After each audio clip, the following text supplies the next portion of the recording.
पश्चिम घाट पूर्वी घाट, पश्चिम घाट पूर्वी घाट बहुत सुना होगा आपने, लेकिन उसके बारे में विस्तार से जानकारी नहीं होगी आपके पास। तो चलिए मित्रों, दोस्तों, आज हम पश्चिम घाट और पूर्वी घाट के बारे में डिटेल डिस्कशन करते हैं, ताकि आपके एग्ज़ाम में आपको कोई टेंशन ना हो। तो देखिए भाई, पहले तो अवस्थिति कहाँ है, पश्चिम घाट कहाँ अवस्थित है, पूर्वी घाट कहाँ अवस्थित है। तो साहब, पश्चिम घाट कहाँ से शुरू होता है, तो साहब उत्तर में उत्तर पश्चिम घाट महाराष्ट्र में।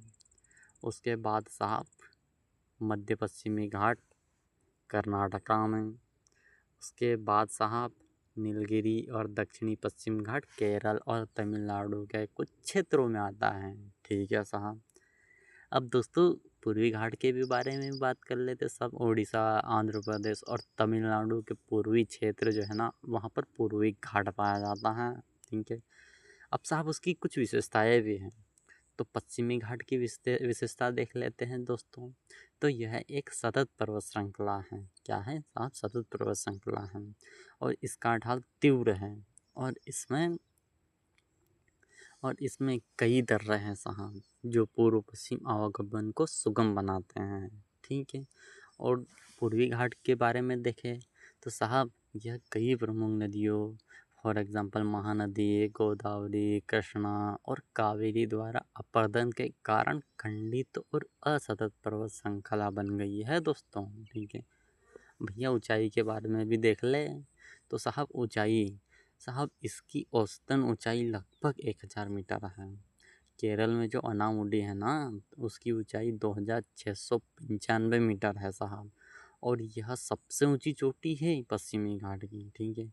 अरे भाई, पूर्वी घाट की भी बता दें तो साहब, पूर्वी घाट में सबसे ऊंची चोटी कौन है? अरमाकोंडा। इसकी ऊंचाई कितनी है साहब? तो 1690 मीटर है साहब। और इसकी औसतन ऊंचाई कितनी है? अरे भाई, 600 मीटर औसतन ऊंचाई है। अब जलवायु की भी बात कर लेते हैं साहब कि पश्चिमी घाट की जलवायु क्या है और पूर्वी घाट की जलवायु क्या है। तो दोस्तों, पश्चिमी घाट की जलवायु देखते हैं। तो पर्वतीय अवरोधक प्रभाव के कारण पश्चिमी घाट ढलानों पर भारी वर्षा होती है। ठीक है।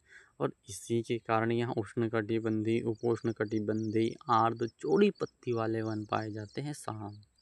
ठीक है। और पूर्वी घाट भाई, यह अपेक्षाकृत कम वर्षा वाला क्षेत्र है, जिसके कारण शुष्क पर्णपाती वन और पश्चिमी घाट की तुलना में शुष्क जलवायु होती है। ठीक है भाई। अब भाई, पश्चिमी घाट की जैव विविधता देख लेते हैं। अब जलवायु देख ली तो जैव विविधता क्यों छोड़े हम, तो जैव विविधता देख लेते हैं। तो साहब, इसे विश्व के 8 सबसे तप्त मतलब हॉट जैव विविधता हॉट स्पॉट में से एक माना जाता है साहब। ये बेटा फैक्ट याद रखना है ना, सुन तो रहा हो तू अच्छे से। सबसे तप्त या सबसे हॉट बायोडायवर्सिटी हॉट स्पॉट के रूप में जाना जाता है।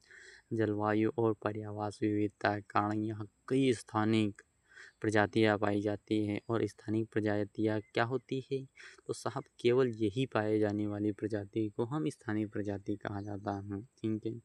अब पूर्वी घाट की बायोडाइवर्सिटी को देखते हैं।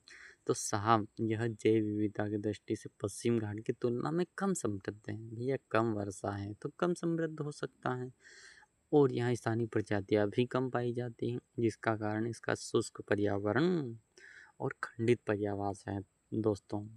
Thanks for watching and supporting. अगर भाई वीडियो अच्छा लगा है तो लाइक कर लेना यार।